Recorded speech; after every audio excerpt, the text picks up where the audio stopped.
Hello guys, இன்றைக்கி நம்ம ஃபார்மகாலஜியில் என்ன பார்க்க போகிறோம் அப்படின்னா டயூரெட்டிக்ஸ். ஓகே, ஸோ டயூரெட்டிக்ஸ் அப்படின்றது நீங்கள் ஸ்பெசிஃபிக்காக பி ஃபார்மசியில் பார்த்தீங்கன்னா ஃபார்மகாலஜி 2ல் வரும். ஓகே ஓகே இப்போ coming to the topic. So diuretics அப்படின்றது என்ன சப்ஸ்டன்ஸ் அப்படின்னா, these are the substances that promotes diuresis. Diuresis அப்படின்னாலே யூரின் அவுட்புட்டை வந்து இன்க்ரீஸ் பண்ணக்கூடிய ட்ரக்ஸை தான் வந்து டயூரெட்டிக்ஸ் அப்படின்னு சொல்கிறாங்க. ஓகேவா, அதுக்கோட சயின்டிஃபிக்கான டேர்ம் வந்து என்ன சொல்கிறாங்க அப்படின்னா டையூரசிஸ் அப்படின்னு சொல்கிறாங்க. ஓகே ஓகே ஸோ இந்த ட்ரக் என்ன பண்ண போகுது?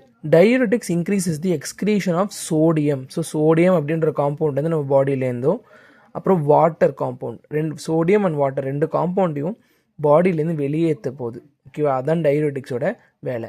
எங்கே ஆக்ட் ஆகி வெளியேற்ற போகுது அப்படின்னா கிட்னியில்.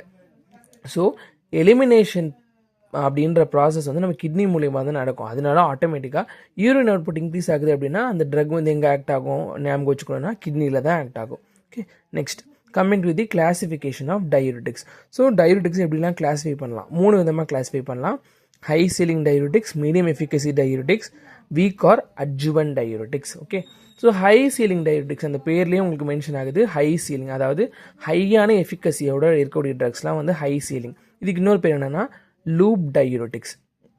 ஓகே, எதனால் லூப் டயூரெட்டிக்ஸ் அப்படின்னா, நீங்கள் கிட்னியில் வந்து ஒரு பார்ட் பார்த்துருப்பீங்க நெஃப்ரான் அப்படின்னு சொல்லிட்டு. நெஃப்ரான்ன்றது என்ன? அது வந்து structural and functional unit of the kidney. So அந்த நெஃப்ரானில் இருக்கக்கூடிய ஒன் ஆஃப் தி பார்ட் தான் வந்து லூப் டயூரெட்டிக்ஸ்.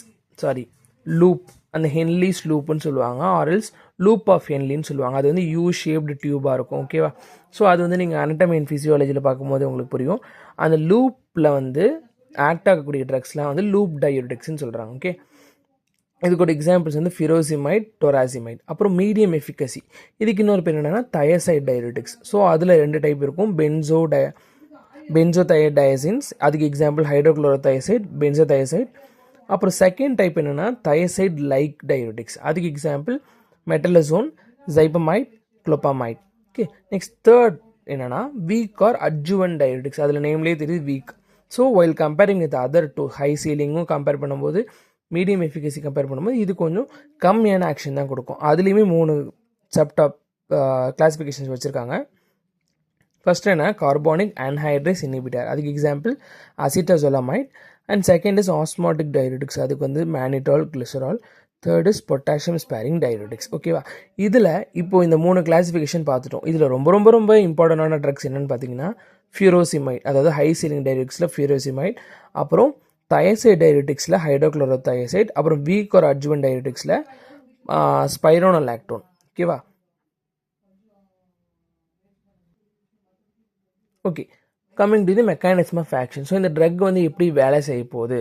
ஸோ இதுக்கு நம்ம இன்னொரு பேர் என்ன சொல்லியிருக்கோம், pharmacodynamics. Okay, what drug does to the body. இந்த ட்ரக்னால பாடியில் என்னென்னலாம் மாற்றங்கள் நடந்துச்சு. ஓகேவா, அதான். ஓகே, இப்போ நம்ம எதோட எம்ஐ பார்க்க போகிறோம் அப்படின்னா ஃபியூரோசிமைட்.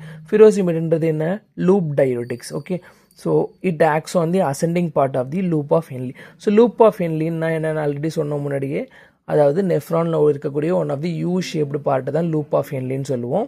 இதில் வந்து அசெண்டிங் பார்ட் இருக்கும், டிசெண்டிங் பார்ட் இருக்கும். ஸோ அசெண்டிங் பார்ட்னா வந்து கீழே இருந்து போது, டிசெண்டிங் பார்ட்னா மேலேருந்து வருது. ஸோ அதுதான் வந்து அசெண்டிங் ஆர் டிசெண்டிங் பார்ட்.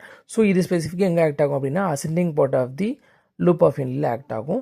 அப்படி ஆக்ட் ஆகிறதுனால என்ன நடக்கும் அப்படின்னா it inhibits the sodium potassium co transport and reabsorption. இன்ஹிபிட்ஸ்னாலே உங்களுக்கு தெரியும், தடுக்கிறது. ஸோ இந்த ட்ரக் போய் என்ன பண்ண போகுது அப்படின்னா சோடியம் பொட்டாசியம் கோ டிரான்ஸ்போர்ட்டையும் ரீஅப்சார்ப்ஷனையும் தடுக்க போகுது. ஓகேவா, அப்படி தடுக்கிறதுனால NaCl அதாவது சோடியம் குளோரைடு எக்ஸ்க்ரீஷன் வந்து கம்மியாகும். ஓகேவா, அப்படி கம்மியாகிறதுனால sodium exchanges with potassium in the DT. டிடினா டிஸ்டல் டிபியூல் அப்படின்னு சொல்லுவாங்க. ஓகேவா, அதனால என்ன நடக்கும் அப்படின்னா பொட்டாசியம் வந்து லாஸ் ஆகும்.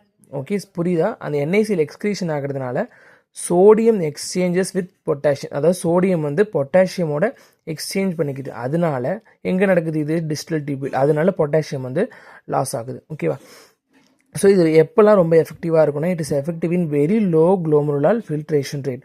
குளோமருலார் ஃபில்ட்ரேஷன் ரேட் வந்து ரொம்ப கம்மியாக இருக்க நேரத்தில் தான் இது வந்து ரொம்ப எஃபெக்டிவாக இருக்கும். அதாவது less then 30 ml per minute ரொம்ப எஃபெக்டிவாக இருக்கும். Okay, next coming to pharmacokinetics, அதாவது what body does to the drug. Okay, இதில் ஏடிஎம்இ அப்சார்ப்ஷன் எங்கே நடக்கும்னா ஜிஏ ட்ராக்ல நடக்கும். இது வந்து இந்த ட்ரக் வந்து ஓரலாகவும் கொடுப்பாங்க, ஐஎம்ஆவும் கொடுப்பாங்க, ஐவியாவும் கொடுப்பாங்க. ஸோ அந்த மாதிரி எந்த ரூட்ஸில் வேணாலும் கொடுப்பாங்க. ஒரு டிஸ்ட்ரிபியூஷன் வந்து பிளாஸ்மா, அதாவது பிளட். Metabolism liver. ஸோ நீங்கள் லிவர்னு எழுதலாம், இல்லை ரீனல்னு எழுதலாம், அந்த மாதிரி எது வேணுமோ எழுதிக்கலாம். ஹெப்பாட்டிக் அப்படின்னு எழுதிக்கலாம். அப்புறம் எக்ஸ்க்ரீஷன் வந்து கிட்னி. ஸோ கிட்னியில் வந்து நீங்கள் ரீனல்னு எழுதிக்கலாம். Next half life. ஸோ இந்த ட்ரக்கோட ஹாஃப் லைஃப் பார்த்தீங்கன்னா 6 to 8 hours. அப்புறம் ஏடிஆர், அட்வர்ஸ் ட்ரக் ரியாக்ஷன். இந்த ட்ரக்னால என்னென்னலாம் தேவையில்லாத ரியாக்ஷன்ஸ் நடக்க போகுது. ஃபர்ஸ்ட் என்னென்னா ஹைப்பர் யூரிசீமியானா high level of uric acid in the blood. So பிளட்டில் high level of uric acid இருக்கிறதா வந்து ஹைப்பர் யூரிசீமியான்னு சொல்லுவோம். நெக்ஸ்ட் ஹைப்பர் டென்ஷன்னா பிளட் ப்ரெஷர் வந்து இன்க்ரீஸ் ஆகிறது ஹைப்பர் டென்ஷன். இங்கே வந்து ஹைப்போடென்ஷன், அதாவது டென்ஷன் பிபி வந்து ரொம்ப கம்மியாக இருக்கும். நெக்ஸ்ட் வந்து நாசியா, தலை சுற்றுறது, அப்புறம் வாமிட்டிங், அப்புறம் ஓட்டோடாக்சிசிட்டி. ஸோ ஓட்டோடாக்சிசிட்டி அப்படின்னா ஹியரிங் லாஸ், அதாவது காது வந்து கேட்காம போகிற தன்மை வந்து ஓட்டோடாக்சிசிட்டின்னு சொல்கிறாங்க. Next contra indications. ஸோ இந்த ட்ரக்னா என்னென்னலாம் வந்து தேவையில்லாத கான்ட்ரா இண்டிகேஷன்ஸ் நடக்குது. ஓகே, ஸோ யாருக்கெல்லாம் கொடுக்கக்கூடாது அப்படின்னா ரொம்ப ஹைப்பர் சென்சிட்டிவிட்டியாக இருக்கக்கூடிய பர்சன்ஸ்க்கெலாம் கொடுக்கக்கூடாது. அப்புறம் some liquid products may contain alcohol in that patients it should be avoided. So எந்த ப்ராடக்ட்ஸ்லாம் அந்த லிக்விட் கண்டெய்னிங்காக இருக்கோ, ஆல்கஹால் மாதிரியான லிக்விட் கண்டெய்னிங் ப்ராடக்ட்ஸ் யாராவது எடுத்துக்கிறாங்க அப்படின்னா அந்த மாதிரி பர்சன்ஸ்க்கும் இந்த ட்ரக்கை வந்து கொடுக்கக்கூடாது. ஓகேவா? தேங்க்ஸ் ஃபார் வாட்சிங். இந்த வீடியோ உங்களுக்கு பிடிச்சிருந்தா சப்ஸ்கிரைப் பண்ணுங்கள், ஷேர் பண்ணுங்கள், லைக் பண்ணுங்கள். தேங்க்யூ.